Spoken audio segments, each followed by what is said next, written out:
Hello all, and welcome to tonight's beer review, which I am dubbing the ass kick review because it's been the first couple solo nights, washing dishes, and boy, it kicked my ass. I had to be bailed out multiple times, and I hurt all over. It's pretty intense work.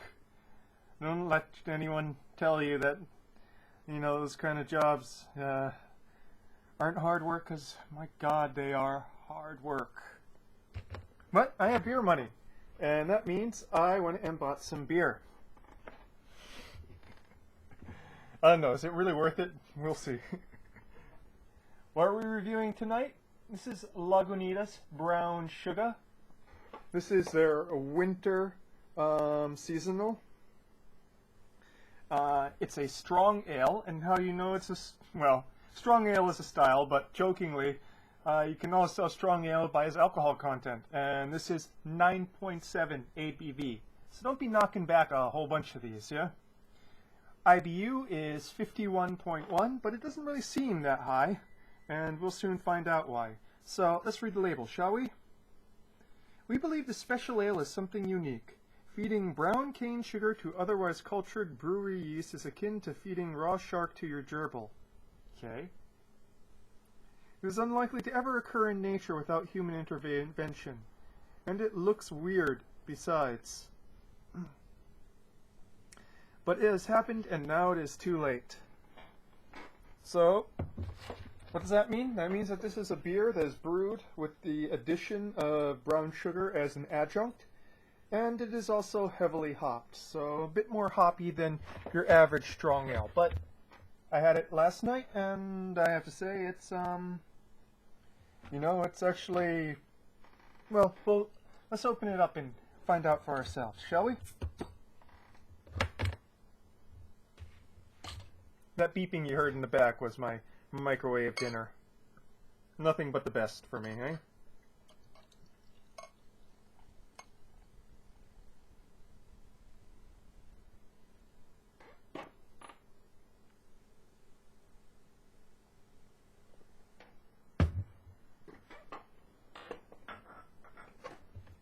So, beautiful amber brown coloration, heavily carbonated.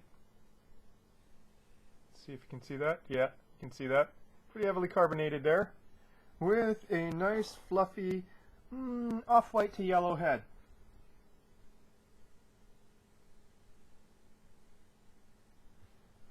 Great smells here, coming off here. This is a mixture of maltiness, sweet maltiness, and hoppiness. You got almost like French toast-like smell. French toast and syrup from the malts. And from the hops you get, well, it's Lagunitas. And you have that typical Lagunitas hop smell, which is very dank. Though it's not super dank in this particular beer. A little bit fruity, but all in all kind of melding with that strong malt base there.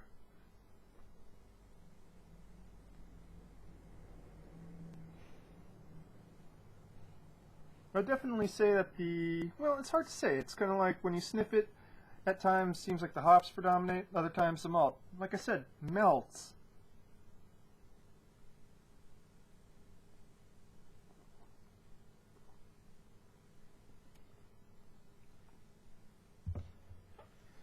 Initially, you're hit by sweetness in the front, almost sugary, unsurprisingly.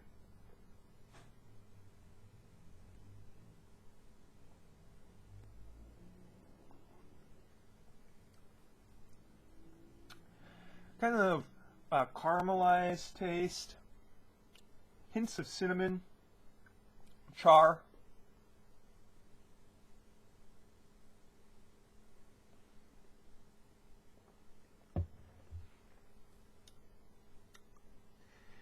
Very sweet breadiness that comes up in the mids. Then in the finish, hops show up.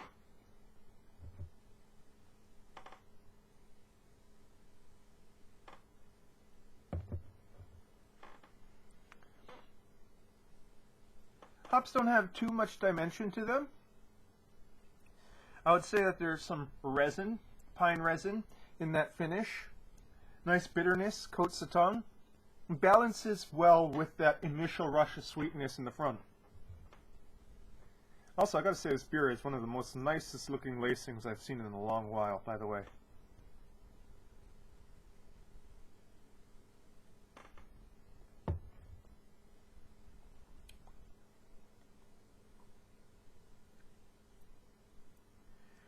There's still residual sugar on the tongue in the finish, but it's just kind of overwhelmed by those alpha oils from the hops.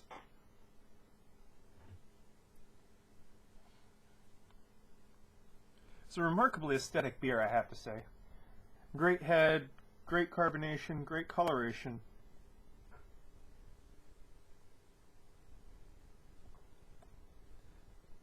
One thing, this is 9.7, but it doesn't drink like a 9.7. Not a hint of booziness. Mouthfeel is kind of thick and rich, but no booziness at all, which is kind of surprising because other strong ales I've had have been kind of boozy.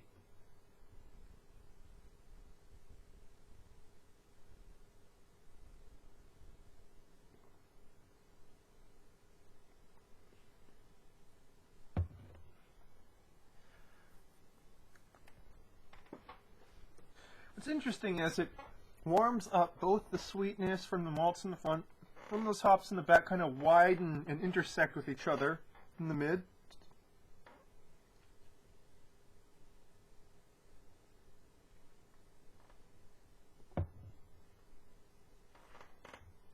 Let's look at that lacing there. Isn't it gorgeous?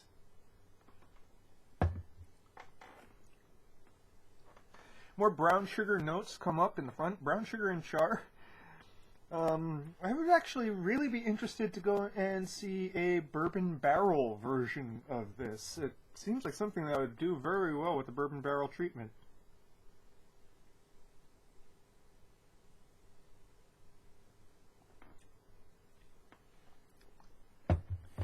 We have to say, like, the malts got this particular flavor of monkey bread, which is, you know, sort of bread that's made with brown sugar and cinnamon on it. It's very sweet, sort of like a sweet breakfast bread.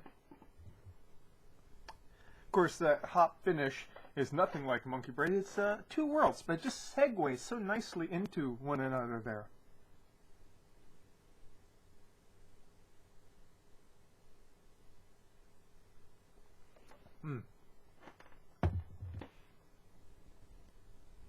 Big taste, big flavor, but it's not particularly rich, which is kind of scary because you kind of, it'd be so easy to knock quite a few of these back.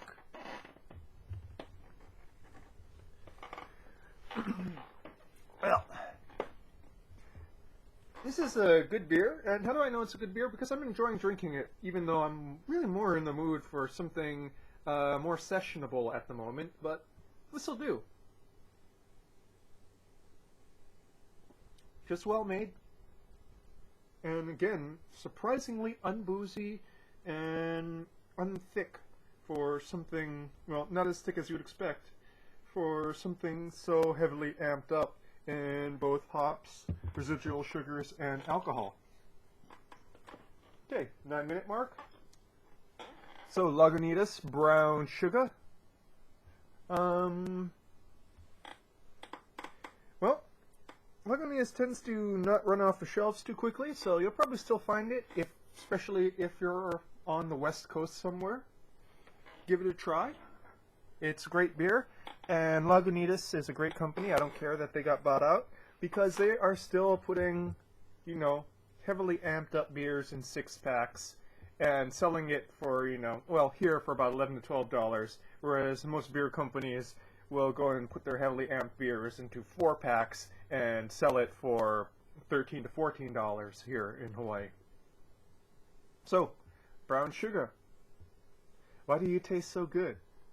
That's your beer review for tonight, folks. Cheers.